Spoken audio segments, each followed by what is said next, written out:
الحمد لله والصلاة والسلام على سيدنا محمد وعلى آله وأصحابه أجمعين. الحمد لله والصلاة والسلام على سيدنا محمد وعلى آله وأصحابه أجمعين. أما بعد فأعوذ بالله من الشيطان الرجيم. بسم الله الرحمن الرحيم.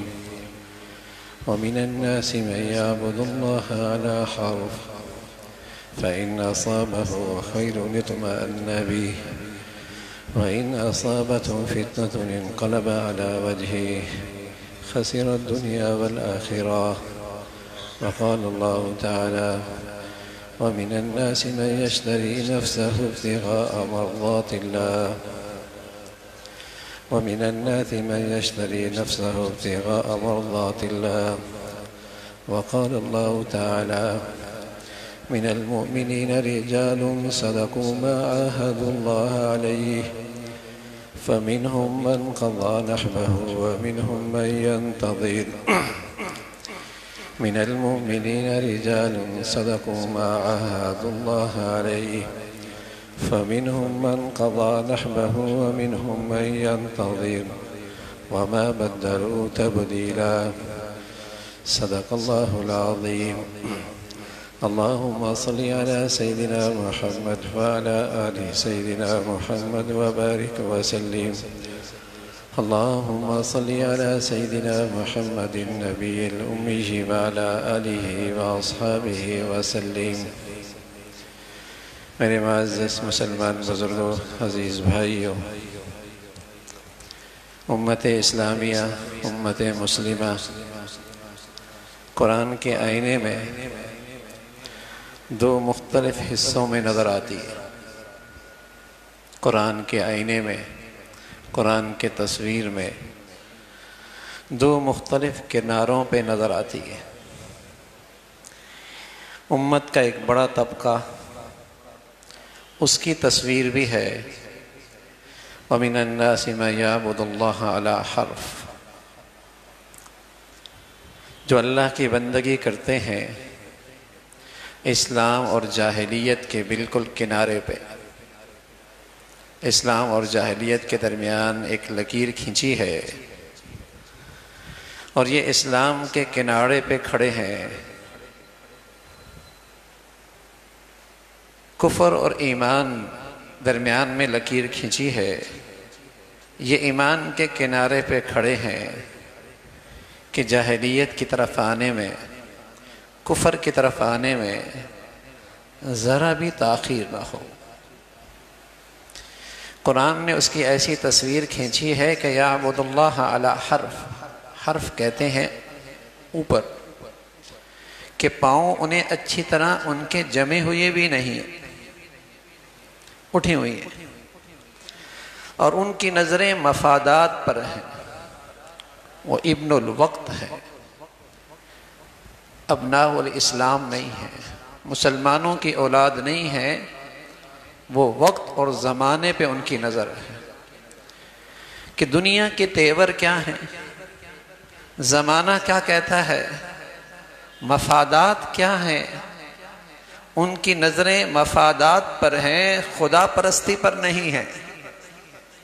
ان کا اسلام اور ان کے اسلام کے دعوے مفادات کے گرد گھومتے ہیں. وہ معاشرہ دیکھتے ہیں، سوسائٹی دیکھتے ہیں، حالات دیکھتے ہیں، مفادات پہ نظر رہتی ہے. اگر یہ سب چیزیں موافق ہیں تو اسلام کے دعوے دار ہیں، اللہ کی بندگی فرما برداری کرتے نظر آتے ہیں. لیکن جہاں ان کے مفادات خطرے میں ہیں، کچھ آزمائش، کچھ امتحان، کچھ قربانی، کچھ ناگوار حالات، تاخیر نہیں کرتے، ایک دم اسلامی زندگی سے دستبردار ایسے ہوتے ہیں جیسے ان کا مسلمانوں سے کوئی تعلق ہی نہیں. آج امت کا ایک بڑا طبقہ اس سلسلے کا ہے جس کی نظر ہے مسلمان، کہتا ہے اپنے آپ کا مسلمان، لیکن بشرطے کہ اس اسلام کے دعوے داری سے ان کے مفادات پہ زد نہ پڑے، ان کے اقتدار، ان کا عہدہ، ان کا معاش، ان کی معیشت، ان کی دنیا، ان کا اسٹیٹس، ان کی شہرت، اسے داغ نہ لگے، اس وقت تک وہ اسلام کے علمبردار۔ بڑا طبقہ ہے جس کی زندگی اس کے گرد گھومتی ہے، اندر کیا حال ہے اللہ جانے، لیکن ظاہری زندگی یہ لگتی ہے کہ یہ اسلام کا تعلق اس حد تک ہے۔ ان کو کلمہ بھی صحیح نہیں آتا، انہیں قرآن کی کوئی آیت بھی صحیح پڑھنا نہیں آتی، انہیں اسلامی عقائد کا بھی کوئی نہیں پتا، وہ اسلام کے احکامات میں نہ ظاہر باطن کہیں نظر نہیں آتے، وہ کہیں اسلام اور مسلمانوں کی مدد اور نصرت کے لیے کہیں نظر نہیں آئے، وہ بسا اوقات اسلام کے لیے مصیبت، رکاوٹ، مسلمانوں کے لیے بدنامی کا باعث۔ بڑی تعداد آج امت میں ایسوں کی ہے، قرآن نے اس کی بھی تصویر کھینچی ہے، لیکن اس بجھی ہوئی خاک میں اور اس بے جان زندگیوں میں ایک چنگاری ایسی بھی ہے جس کا نقشہ قرآن نے کھینچا۔ وَمِنَ النَّاسِ مَن يَشْتَرِي نَفْسَهُ ابْتِغَاءَ مَرْضَاتِ اللَّهِ، جنہوں نے اپنی جانیں اللہ کے حوالے کر دی۔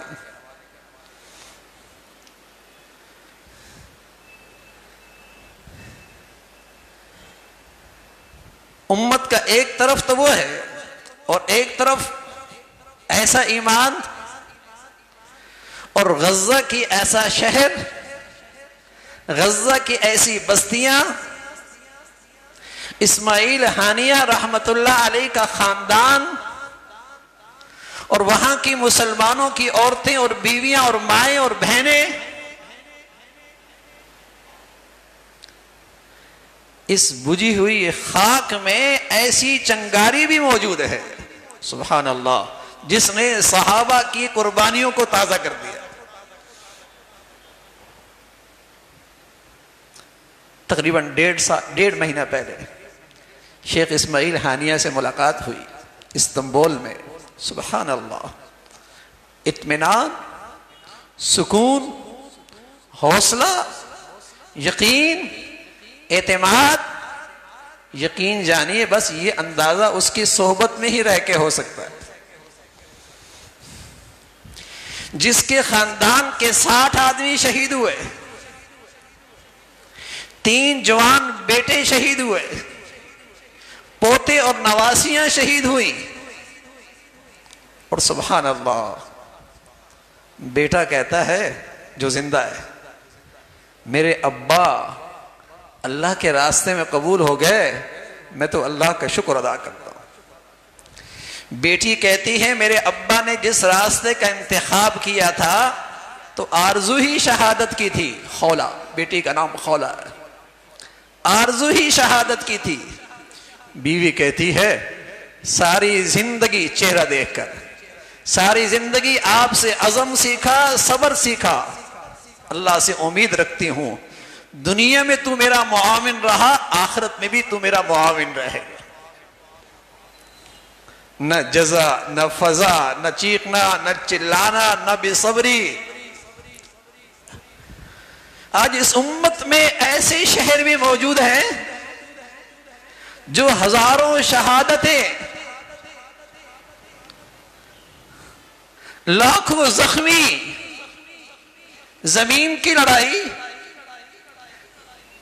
وطن کی لڑائی، قبلہ اول کی خاطر، القدس کی خاطر، اللہ کو راضی کرنے کے لیے آج وہ اپنے نظریات سے نہیں ہٹ رہے۔ کیا ایمان ہے! اسماعیل ہانیہ رحمت اللہ علیہ کا خاندان 60 آدمی شہید۔ مسلمانوں میں ایسے بھی ہیں یہ امت کبھی بانج نہیں ہوا کرتی، یہ امت کبھی نہیں بانج ہوا کرتی. کوئی ادھر ڈوبتا ہے ادھر سورج نکلتا ہے، سورج ادھر ڈوبتا ہے ادھر نکلتا ہے، ایک نیا سورج نکلتا ہے.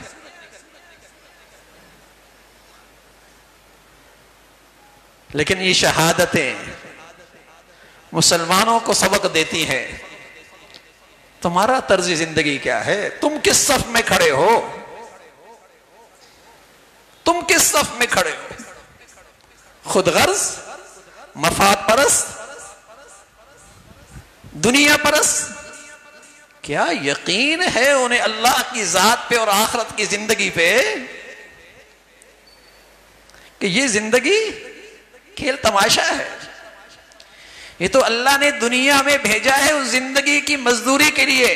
کون کتنی بڑی مزدوری کرتا ہے، اور سب سے کامیاب مزدوری ہے زندگی اللہ کے دین کے لیے گزرے، موت شہادت کے ساتھ نصیب ہو. اور سچے نبی نے اسی کی تمنا کی.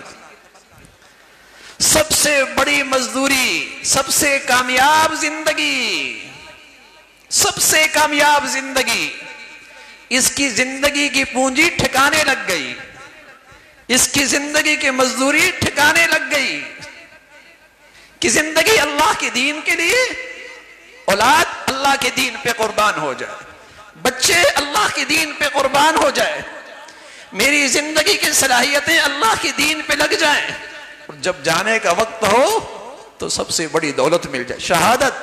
رسول اللہ صلی اللہ علیہ وسلم فرمایا کرتے تھے وَوَدِدْتُ أَن نُقْتَلَ فِي سَبِيلِ اللَّهِ، کہ اللہ تیرے راستے میں شہادت مل جائے.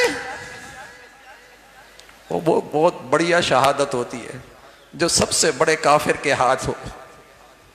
وہ سب سے بڑی شہادت جو سب سے بڑے کافر کے ہاتھ سے ہو اور بڑے منافق کی غداری کے ساتھ ہو. کچھ سال پہلے یہی نقشہ ایبٹ آباد میں بھی ہوا تھا. قاتل وہی تھا، منافق کوئی اور تھا.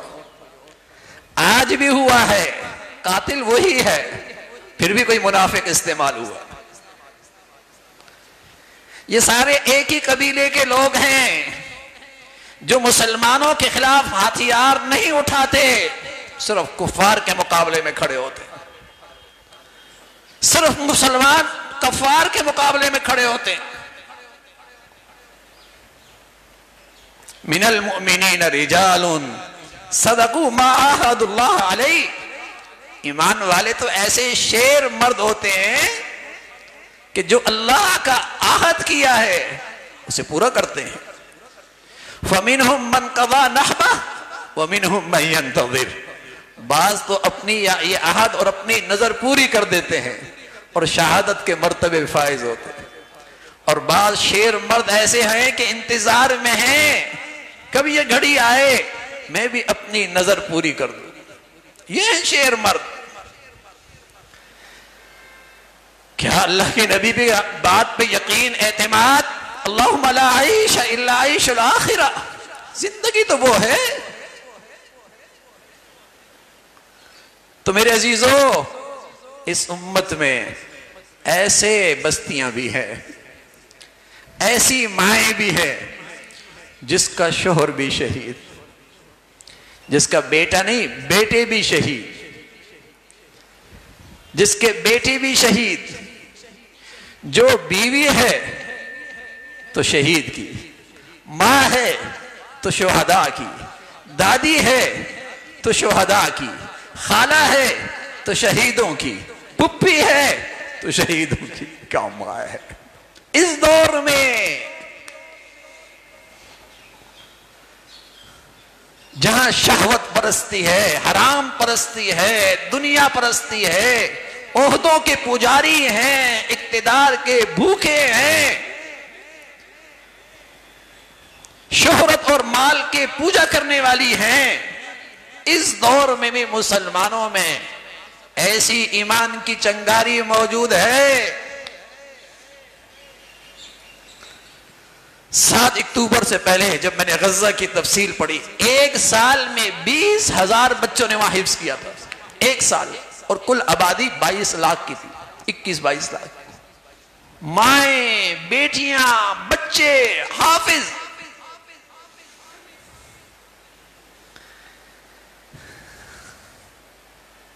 میرے عزیزو، وہاں کے مسلمانوں نے تو القدس کی خاطر، قبلہ اول کی خاطر اپنی ذمہ داری پوری کر رہے ہیں، اپنی ذمہ داری پوری کر رہے ہیں. لیکن آئیے اطراف عالم کے مسلمان بھی ان غیروں کی زندگی سے کم از کم دستبردار ہوئے، ان کی غیروں کی نقل کرنے سے دستبردار ہوئے، اپنی اولادوں کو اس بے دینی کی زندگی سے نفرت دلا رہے ہیں. اگر اسی روش میں زندگی گزاری، اسی روش میں مر گئے تو خطرہ ہے کل کہیں ان دشمنوں کے صف میں نہ کھڑے ہو، کل کہیں ان سیاہ دل کفار کی صفوں میں نہ کھڑے ہوں. انہوں نے تو ایمان کی طاقت سمجھا دی ہے کہ مسلمان تو ایسا ہوتا ہے. شہادتوں سے مسلمانوں کی شکست نہیں ہوتی، شہادتوں سے مسلمانوں کی ہار نہیں ہوتی. جب احد میں مسلمانوں کی شہادتیں ہوئیں اور ان شہادتوں میں سید الشہداء، میں شیخ اسماعیل ہانیہ کو امام الشہداء کہتا ہوں، شہیدوں کے امام بھی، شہیدوں کے والد بھی، شہیدوں کے دادا بھی. لیکن ایک شہید احد میں ایسا ہوا جسے اللہ نے سید الشہداء کا لقب دیا، شہیدوں کا سردار، حضرت حمزہ رضی اللہ تعالیٰ. ٹکڑے ہو گئے جسم کے، پورے جسم کے ٹکڑے ہو گئے. شہادت 70 سے زائد شہداء زخمی، خود پیارا نبی، سبحان اللہ، دندان مبارک شہید. آپ کا خون کا ایک قطرہ پوری امت کے خون پہ بھاری ہے، لیکن اللہ کے دین کے لیے بہا، اللہ کے دین کے لیے وہ خون بہا.